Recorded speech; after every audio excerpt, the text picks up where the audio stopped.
Penguin Random House Audio presents The Girl Before by J.P. Delaney. Read for you by Emilia Fox, Finty Williams, and Lisa Knudsen. 1. Please make a list of every possession you consider essential to your life. Then, Emma. It's a lovely little flat, the agent says, with what could almost pass for genuine enthusiasm. Close to the amenities. And there's that private bit of roof. That could become a sun terrace, subject, of course, to the landlord's consent. Nice, Simon agrees, trying not to catch my eye. I'd known the flat was no good as soon as I walked in and saw that 6-foot stretch of roof below one of the windows. Si knows it too, but he doesn't want to tell the agent, or at least not so soon it'll seem rude. He might even hope that if I listen to the man's stupid patter long enough, I'll waver. The agent's Simon's kind of guy. Sharp, brash, eager. He probably reads the magazine Simon works for. They were exchanging sports chat before we even got up the stairs. And here you have a decent-sized bedroom, the agent's saying, with ample— It's no good, I interrupt, cutting short the charade. It's not right for us. The agent raises his eyebrows. You can't be too choosy in this market, he says. This'll be gone by tonight. 5 viewings today and it's not even on our website yet. It's not secure enough, I say flatly. Shall we go? There are locks on all the windows, he points out, plus a chub on the door. Of course, you could install a burglar alarm if security's a particular concern. I don't think the landlord would have any objection. He's talking across me now, to Simon. Particular concern. He might as well have said, oh, is the girlfriend a bit of a drama queen? I'll wait outside, I say, turning to leave.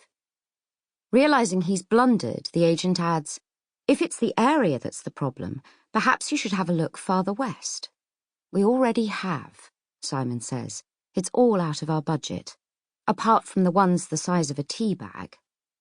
He's trying to keep the frustration out of his voice, but the fact that he needs to riles me even more. There's a 1-bedroom in Queen's Park, the agent says, a bit grotty, but we looked at it, Simon says. In the end, we felt it was just a bit too close to that estate. His tone makes it clear that we means she. Or there's a 3rd floor just come on in Kilburn. That too. There was a drain pipe next to one of the windows. The agent looks puzzled. Someone could have climbed it, Simon explains. Right. Well, the rental season's only just started. Perhaps if you wait a bit. The agent has clearly decided we're time wasters. He too is sidling toward the door. I go and stand outside, on the landing, so he won't come near me. We've already given notice on our old place, I hear Simon say. We're running out of options. He lowers his voice. Look, mate, we were burgled. 5 weeks ago. 2 men broke in and threatened Emma with a knife. You can see why she'd be a bit jumpy. Oh, the agent says. Shit. If someone did that to my girlfriend, I don't know what I'd do.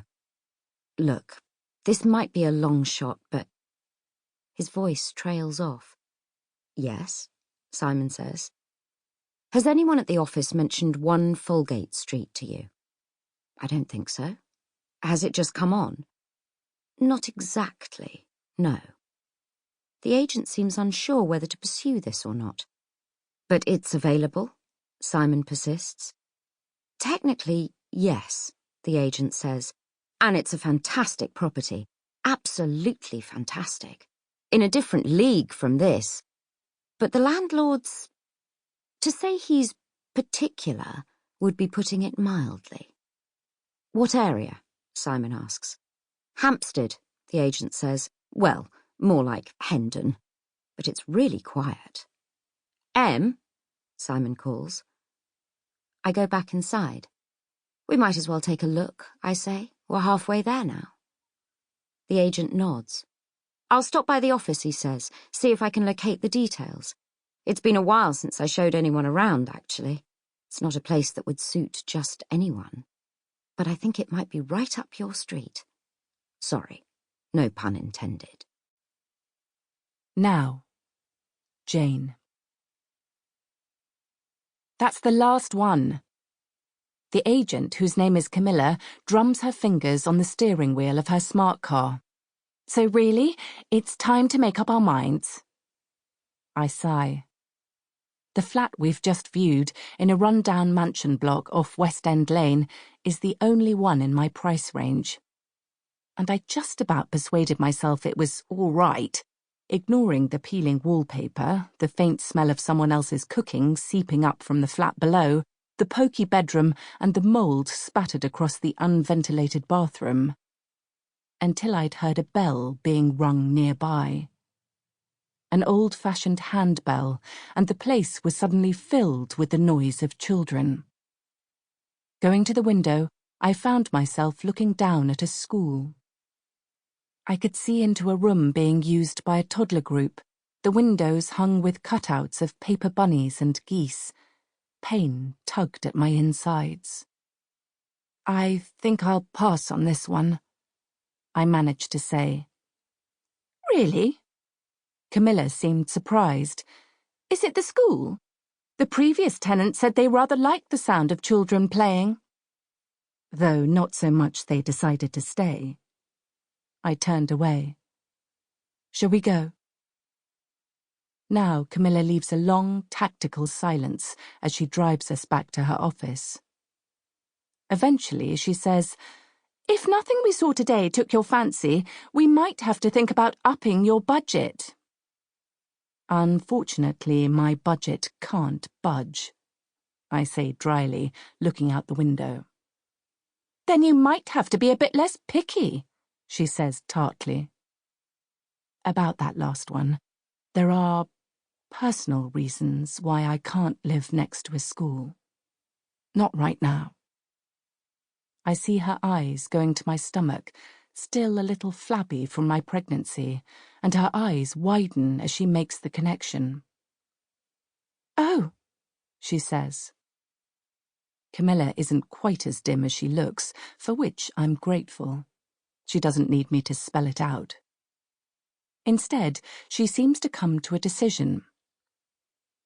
Look, there is one other place.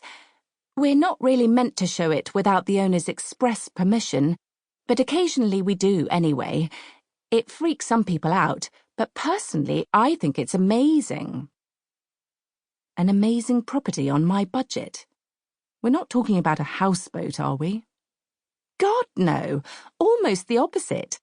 A modern building in Hendon. A whole house, only one bedroom, but loads of space. The owner is the architect. He's actually really famous. Do you ever buy clothes at Wanderer? Wanderer? In my previous life, when I had money and a proper, well-paid job, I did sometimes go into the Wanderer shop on Bond Street, a terrifyingly minimalist space where a handful of eye-wateringly expensive dresses were laid out on thick stone slabs like sacrificial virgins, and the sales assistants all dressed in black kimonos. Occasionally. Why? The Monkford Partnership designs all their stores. He's what they call a techno-minimalist or something. Lots of hidden gadgetry, but otherwise everything's completely bare. She shoots me a look. I should warn you, some people find his style a bit austere. I can cope with that. And...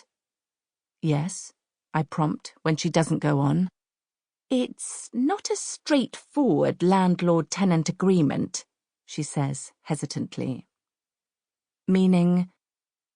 I think, she says, flicking down her indicator and moving into the left-hand lane, we should take a look at the property first, see if you fall in love with it.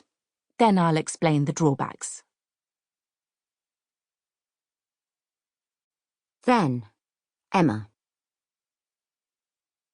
Okay, so the house is extraordinary, amazing, breathtaking, incredible.